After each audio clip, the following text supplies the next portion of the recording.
When the second Trump administration started, it definitely had an impact on my work.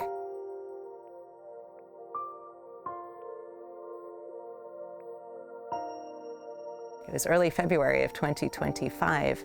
A list was published of banned terms, and both cultural heritage, the term cultural heritage, and multiple terms related to climate change were on that list. And so the nonprofits and the organizations I was working with, very understandably, were concerned about both their financial future and our ability to keep speaking publicly about it. And so what ended up happening was I lost all of my projects and all of my ability to continue to do my work.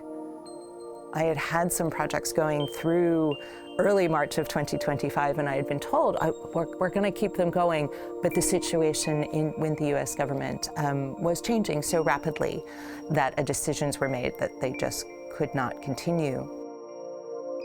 Linnéuniversitetet actually became such a wonderful option for me to come to. It still feels a bit unreal in a way. The central focus of my ability to come here and what has made it a good fit is the UNESCO Chair for Heritage Futures, which is the position that is held by Cornelius Haltorf, and then his relationships with the rest of the university.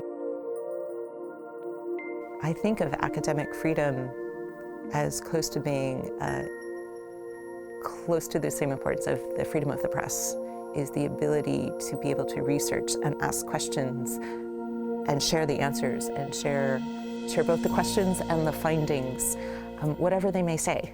And because that's how we work through what it means to live in this world. And I'm pausing for a moment because as an archaeologist, one of the big areas that I've worked with is how we use information from the past. I mean, it's a constant question in archaeology. Why do we study the past at all? And what do we do with what we find out? And one of the big questions, particularly as climate change is taking shape, is saying, how do we learn from past societies and past communities who went through disasters and environmental change? What do we do with that information?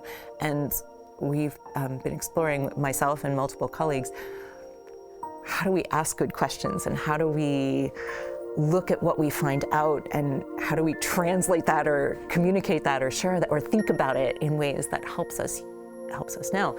And so I'm deeply invested in the idea that the questions that we ask should be relevant to the present, or we should have ideas about why we're asking the questions that we're